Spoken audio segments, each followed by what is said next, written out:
जिन्होंने हमेशा राष्ट्रवादी प्रकाशनों को प्रकाशित करने के लिए कभी नफा नुकसान का नहीं सोचा, ऐसे प्रभात प्रकाशन के भाई प्रभात कुमार जी, श्री पीयूष कुमार जी, श्री आहूजा जी और आज इस सभागार में उपस्थित सभी भारत प्रेमी भाइयों और बहनों, आप सभी को नमस्कार।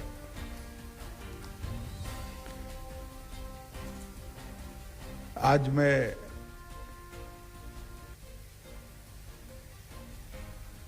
बहुत आनंद और संतोष के साथ इस सभागार में महाराणा पुस्तक के लोकार्पण के लिए यहां उपस्थित हुआ हूं।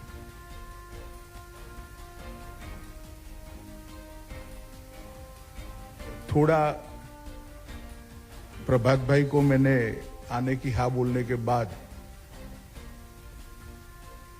दिल्ली के जगत में थोड़ी बात फैलने लगी। कई लोगों के मुझे फोन आए कि आप क्यों जा रहे हैं। मैंने उनको कोई जवाब नहीं दिया। जब तीसरा चौथा फोन आया तब मैंने उनको एक प्रश्न किया कि मैं क्यों न जाऊं।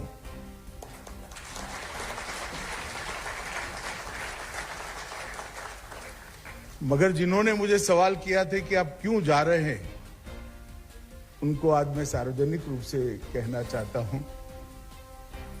मैं इस मंच पर आया हूं 800-900 साल की स्वाधीनता की हमारी लड़ाई, जिस लड़ाई के कारण आज भी हम अक्षुण्ण बचे हैं, गौरव के साथ दुनिया के सामने खड़े हैं। ये लड़ाई लड़ने में शहीद हुए हजारों करोड़ों लोग, जिन्होंने मृत्यु को बहुत साहसिकता के साथ स्वीकार किया, जिन्होंने कच्ची पल तक अपने परिवार, अपने जीवन, अपने शरीर की न सोची, केवल और केवल ये विचार के साथ कि हजारों साल की बहती हुई संस्कृति के धारा प्रवाह को कोई रोक न पाए और अक्षुण्ण रूप से धारा प्रवाह और हजारों साल तक चलता रहे, इसलिए मुझे मेरा जीवन देना है। इन सबके जीवन को श्रद्धांजलि देने के लिए मैं आया हूं। वो अमर हुतात्माओं के वो निर्णय की अनुमोदना करने आया हूं कि आज आपकी सैकड़ों साल की लड़ाई के कारण ही भारतीय संस्कृति, हमारा धर्म और हमारे विचार बचे भी है, संरक्षित भी हुए हैं, संवर्धित भी हुए हैं और विजयी भी हुए हैं। मैं सबसे पहले डॉक्टर ओमेंद्र रत्नू को बहुत बहुत साधुवाद देना चाहता हूं कि इन्होंने ढेर सारे लेख, ढेर सारी किंवदंतियां, ढेर सारे कविताओं को खंगाल कर 1000 साल का सिसोदिया वंश का इतिहास को एकत्रित कर हमारी भावी पीढ़ी के सामने रखने का काम किया है। इससे न जाने कितने हजारों युवाओं को, लाखों युवाओं को काम करने की प्रेरणा मिलेगी। उनका परिचय हमारे गौरवशाली पूर्वजों के साथ होगा और उनके अंदर एक आत्मभान भी जगेगा कि हम किनके वंशज हैं। ये आपका प्रयास निश्चित रूप से विफल नहीं जाने वाला, क्योंकि इसमें कोई स्वार्थ नहीं है। ये भी एक प्रकार का वैचारिक युद्ध है जो आपने एक बहुत अहम मौके पर इसको गति देने का प्रयास किया है। मुझे आनंद है कि आजादी के अमृत वर्ष में ही मेवाड़ के वीर महाराणाओं की वीर गाथा आज गद्य रूप में प्रकाशित हो रही है। मित्रों, मैं इतिहास का विद्यार्थी हूं। मुझे बचपन से इतिहास को पढ़ाया गया है। आज डॉक्टर साहब के कारण सिसोदिया वंश का 1000 साल का गौरवगान एक पुस्तक में समाहित कर समाज के सामने रखा है। मगर देश भर में अनेक जगहों पर इस प्रकार के अनेक राजा महाराजाओं ने, अनेक वीर योद्धाओं ने और समाज जीवन के नीचे से नीचे तबके के अनेक योद्धाओं ने ये लड़ाई को लड़ा है। चाहे ठेठ आसाम में ये लड़ाई अहोम राजाओं ने लड़ी हो, चाहे पश्चिम में शिवाजी के नेतृत्व में मराठा योद्धाओं ने लड़ी हो, चाहे सिकंदर का आक्रमण आया तब से गुप्त, मौर्य, चोल, राष्ट्रकूट कई प्रकार के राजवंशों ने लड़ाई को लड़ते लड़ते लड़ते आज हमारी इस यात्रा को यहां पहुंचा है। थोड़ा मैं पुस्तक पर जाने से पहले उमेंद्र रत्नू जी का एक उद्गार था कि हमारे इतिहास को विकृत कर दिया गया है। उसमें मैं थोड़ा अलग दृष्टिकोण रखने वाला व्यक्ति हूं। जिन्होंने विकृत तरीके से लिखना था उसने लिखा, मगर हमें कौन रोक सकता था? हमें कोई नहीं रोक सकता।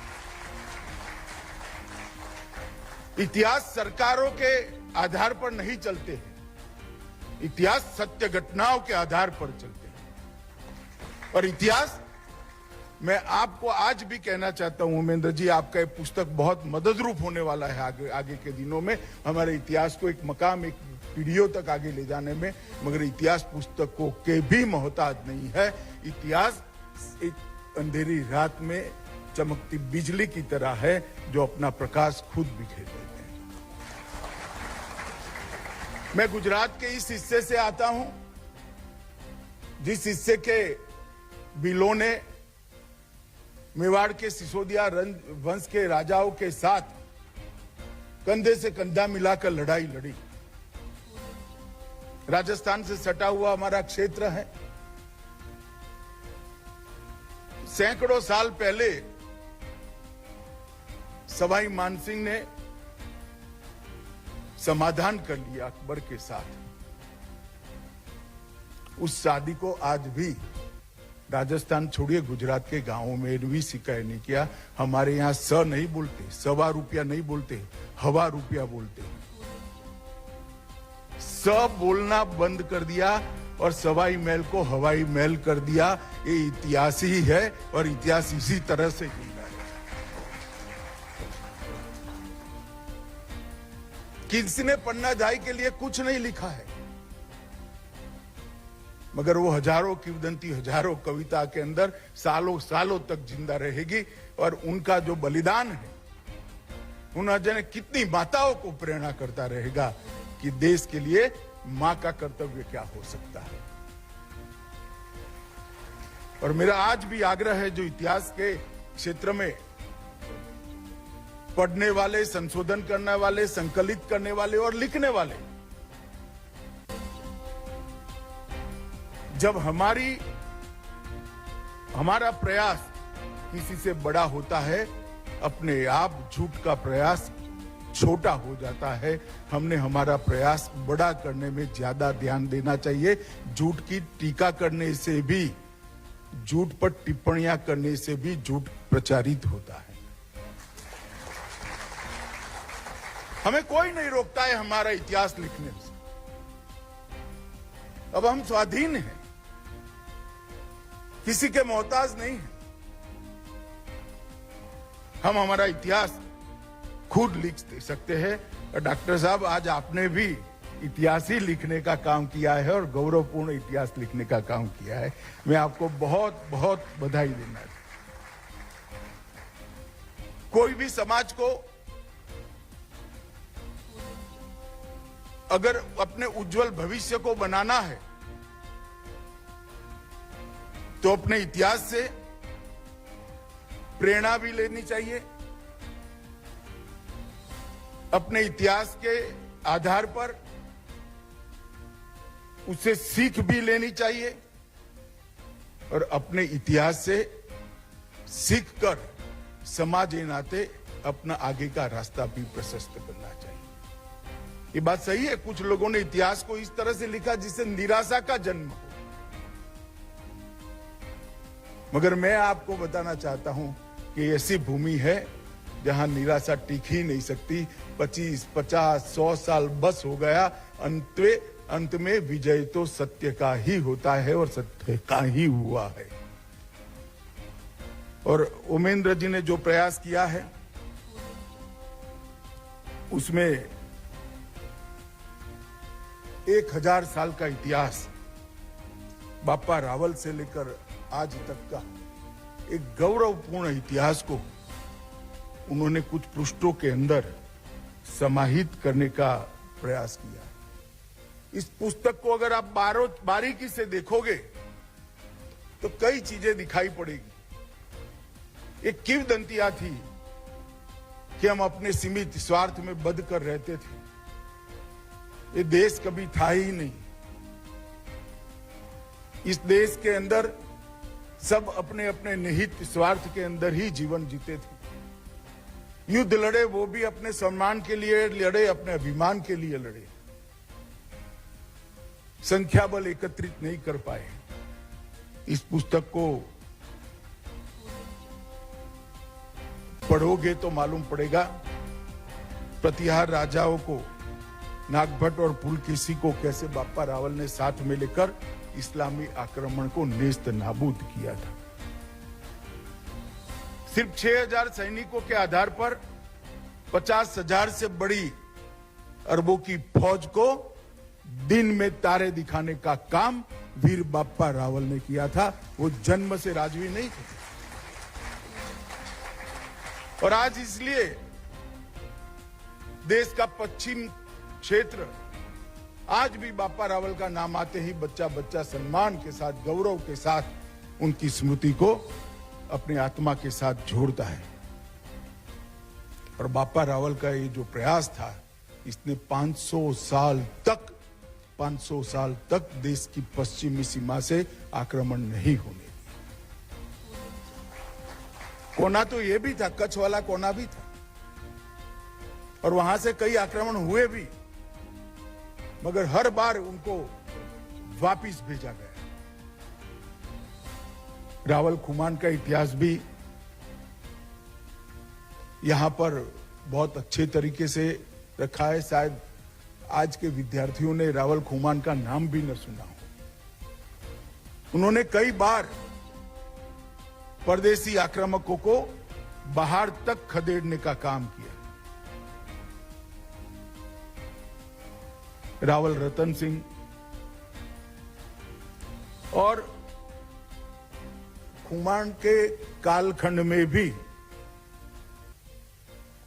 लगभग 40 राजवंशों को एकत्रित कर एक मजबूत प्रतिकार देने का काम यहां से हुआ था। ढेर सारे कहानियों को इन्होंने संकलित किया है। महाराणा लक्ष्मण सिंह, राणा कुंभा, राणा सांगा और महाराणा प्रताप तक एक गौरवशाली युद्ध को जो पीढ़ियों तक चला, इसको संजोने का काम डॉक्टर साहब ने किया है। कई सारे लोगों ने अलग अलग अपने लेखों में इस वंश के बारे में कई टिप्पणियां भी की है। ऐसा नहीं है कि इनको न्याय नहीं मिला है। और मैं आज भी कहता हूं कि सरकार के अभ्यासक्रम से इतिहास की जानकारी मिलती है। इतिहास को पढ़ना पड़ता है, इतिहास को जानना पड़ता है, और वो सरकार पर आधारित नहीं है। अगर हम संदर्भ ग्रंथ बनाने की शुरुआत करें, अगर हम हमारे इतिहास को हमारे दृष्टिकोण से लिखने की शुरुआत करें, उस पर बहस करें और नई पीढ़ी इसका अभ्यास करे, तो कुछ देर नहीं हुई है। ये लड़ाई बहुत लंबी है और ये लड़ाई के लिए बहुत जरूरी है कि हमारे इतिहास को हम हमारे सामने रखें। हल्दी घाटी के युद्ध को तो बहुत सारे लोगों ने सुना भी होगा, मगर देवायर के युद्ध की बात करने वाला शायद दूसरा तीसरा ही पुस्तक होगा जिसमें देवायर की युद्ध की बात की गई। कई गौरवशाली घटनाओं पर समय की धूल पड़ी थी। उस समय की धूल को ढंग से हटाकर वो घटनाओं की तेजस्विता को 100 लोगों के सामने लाने का काम डॉक्टर साहब ने किया है। मैं डॉक्टर साहब आपका बहुत बहुत आभारी हूं, क्योंकि आपने समाज को जागरूक करने के लिए बहुत बड़ा यत्न किया है, और मुझे भरोसा है कि इस यत्न से ढेर सारी गलत धारणाएं समाज में से निकल जाएगी। मित्रों, मैं आज कुछ बात इतिहास के लिखने वालों के लिए भी कहना चाहता हूं। ढेर सारे हमारे यहां ऐसे साम्राज्य हुए, मगर इतिहास लिखने वालों ने साम्राज्यों का जब भी जिक्र आया तो मुगल साम्राज्य की ही चर्चा करी। पांड्य साम्राज्य 800 साल तक चला। अहोम साम्राज्य असम में 650 साल तक चला। बख्तियार खिलजी से लेकर औरंगजेब तक सभी को उन्होंने पराजित किया, असम को स्वतंत्र रखा। पल्लव साम्राज्य 600 साल चला। चालुक्य साम्राज्य 600 साल चला। मौर्यों ने 550 साल तक समग्र राष्ट्र पर अफगानिस्तान से लेकर लंका तक राज्य किया। सातवाहन ने भी 500 साल तक शासन किया। गुप्तों ने 400 साल तक शासन किया, और समुद्रगुप्त ने पहली बार भारत की कल्पना को चरितार्थ करने का साहस भी दिखाया और सफलता दिखाई। मगर इस सब पर संदर्भ ग्रंथ नहीं लिखे गए। हमने टीका टिप्पणी छोड़कर हमारे गौरवशाली इतिहास को जनता के सामने रखना चाहिए। इस पर संदर्भ ग्रंथों की रचना करनी चाहिए। धीरे धीरे धीरे कर जो इतिहास हम मानते हैं गलत है, वो अपने आप निकल जाएगा, सत्य फिर से उजागर हो जाएगा। और इस दिशा में बहुत सारे लोगों ने काम करने की जरूरत है। डॉक्टर साहब ने जो काम किया है, मैं मानता हूं इसकी शुरुआत है। 1000 साल का इतिहास यहां पर उन्होंने संजोने का काम किया है। कई सारे इतिहासकारों ने छुटपुट प्रयास किया है। किसने सम्राट अमोघ वर्ष पर काम किया, किसने महाराजा गोविंद चंद्र पर काम किया, किसी ने काकतीयों पर काम किया। मगर समग्र राष्ट्र का इतिहास कालखंड के साथ इतिहास के विद्यार्थियों को संशोधन करने के काम में आए ऐसी रेफरेंस बुक, संदर्भ ग्रंथ के रूप में नहीं लिखा गया। और इस समय की जरूरियात है। भारत सरकार भी इसमें इनिशिएटिव ले रही, परंतु मैं फिर से कहना चाहता हूं, इतिहास सरकारें जब लिखती है तब कई प्रकार की दिक्कत आती है। इतिहास अगर समाज जीवन के इतिहासकार लिखते हैं तो सत्य ही लिखा जाता है। और इसलिए हमारे लोगों ने ज्यादा टीका टिप्पणी करने की जगह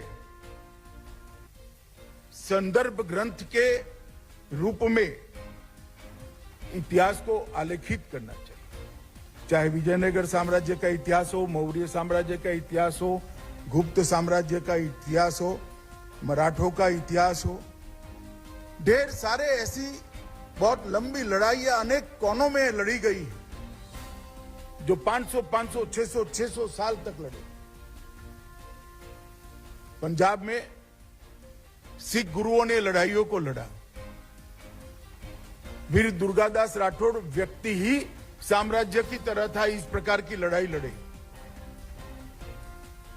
बाजीराव पेशवा ने पुणे से लेकर अटक से लेकर कटक तक भगवा फहराने का काम किया। इस प्रकार के व्यक्तित्व भी है जिनके जीवन को भी न्याय नहीं मिला है। हमने इस दिशा में भी काम करना चाहिए और हमारे साम्राज्यों के बारे में भी काम करना चाहिए। अगर वीर सावरकर न होते तो आज मैं दावे से कह सकता हूं कि 1857 का सत्य छिपा रह गया होता। इतिहास को सपाट तरीके से फौरी नजर से देखने वाले देखते हैं कि ये युद्ध में ये पराजित हुआ, ये विजयी हुआ, मगर उनको मालूम नहीं है कि हार कर भी विजेता होने वाले लोगों से ही देश का इतिहास बना है, जो हार गए मगर विजेता बने, लड़ाई को सालों सालों तक आगे बढ़ाया। सन 57 की क्रांति के बारे में भी कह सकते हैं हम हार गए, परंतु उनको मालूम नहीं है कि सन 57 की क्रांति ने पूरे देश को झंझोड़ कर रख दिया। हो सकता है कुछ साल तक, कुछ समय तक पांचवी ताकत के आधार पर आप किसी पर शासन कर सकते हो, मगर जनता की आत्मा को ही लौ बनाने का काम ऐसी क्रांतियां करती है, ऐसे युद्ध करते हैं। आज भी पद्मिनी का जौहर देश भर के, चाहे पुरुष हो चाहे स्त्री हो, हर व्यक्ति को गौरव के साथ सर ऊंचा कर जीने के लिए गौरव प्रदान करता है कि स्त्री अपने आत्मरक्षा के लिए उच्च से उच्च बलिदान कैसे दे सकती है। ये इसका उदाहरण था। हार और जीत इसके कारण इतिहास नहीं लिखा जाता।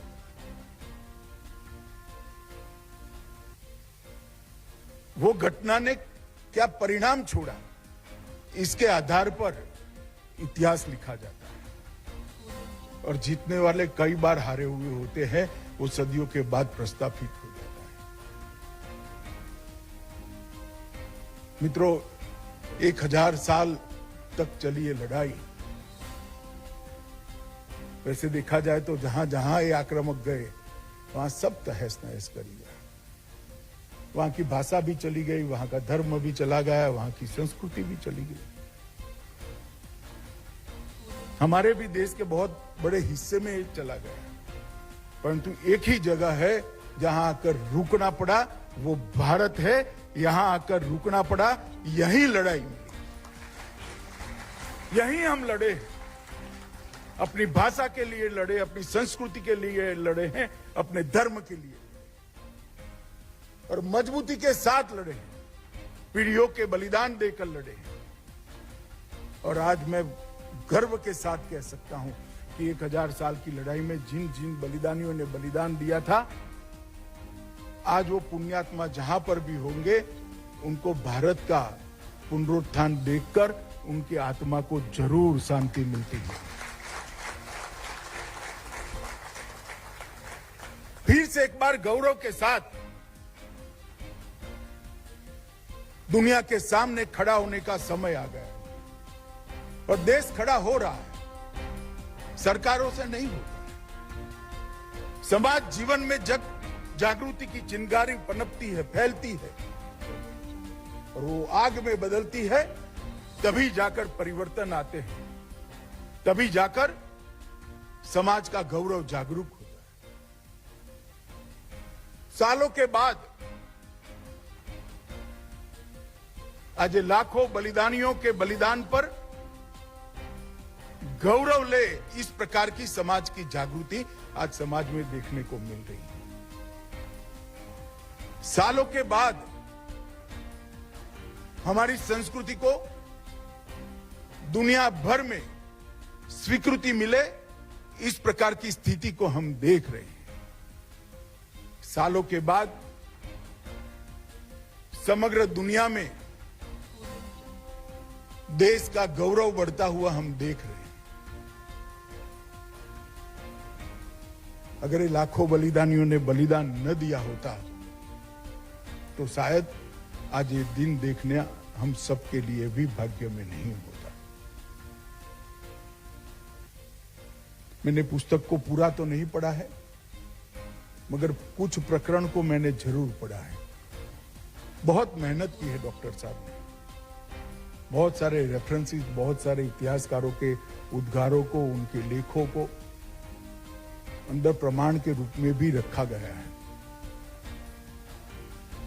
मैं जरूर चाहूंगा कि इतिहास के विद्यार्थी 1000 साल के अपराजित हमारे संघर्ष को, एक ही वंश के गौरवमयी बलिदान को जरूर पढ़े, जरूर जाने। और आज हम यहां पर हम खड़े हैं तो इसकी कीमत सैकड़ों सालों पहले किस तरह से चुकाई गई है, इसका आत्मबोध हमें हो, वो बहुत जरूरी है। मैं फिर से एक बार डॉक्टर साहब को, और मैं फिर से कहना चाहूंगा, क्योंकि मैं जानता हूं प्रभात भाई कभी भी प्रॉफिट होगा या लॉस नहीं देखते हैं। राष्ट्रवादी विचारों का प्रचार करने वाले हर पुस्तक का वो प्रकाशन करते हैं, तो प्रकाशक और लेखक दोनों को मैं मन से बहुत बहुत बधाई देता हूं। और डॉक्टर साहब को भी कहता हूं कि आप भले अभी राजस्थान के हैं और सिसोदिया वंश के लिए काम किया है, मगर ईश्वर ने आपको एक प्रकार की कुनेह दी है, ईश्वर ने एक प्रकार की कला आपको दी है। भारत भर में जितने भी इस प्रकार के संघर्ष हुए, इसका एक अभ्यास करना चाहिए, इसको संदर्भ ग्रंथ के रूप में प्रकाशित भी करना चाहिए। और आज मैं इस मंच से देश भर के इतिहास का लेखन करने वाले भाइयों बहनों को भी कहना चाहता हूं कि अतीत को खंगाल कर वर्तमान के लिए पुनर्जीवित करना ही इतिहास का काम है। और आप अतीत के गौरव को खंगाल कर वर्तमान के लिए पुनर्जीवित करोगे, इसमें से ही उज्जवल भविष्य का निर्माण होगा, ऐसी मेरी पूरी श्रद्धा है। फिर से एक बार डॉक्टर साहब को बहुत बहुत बधाई देकर मेरी बात को समाप्त करता हूं। वंदे मातरम।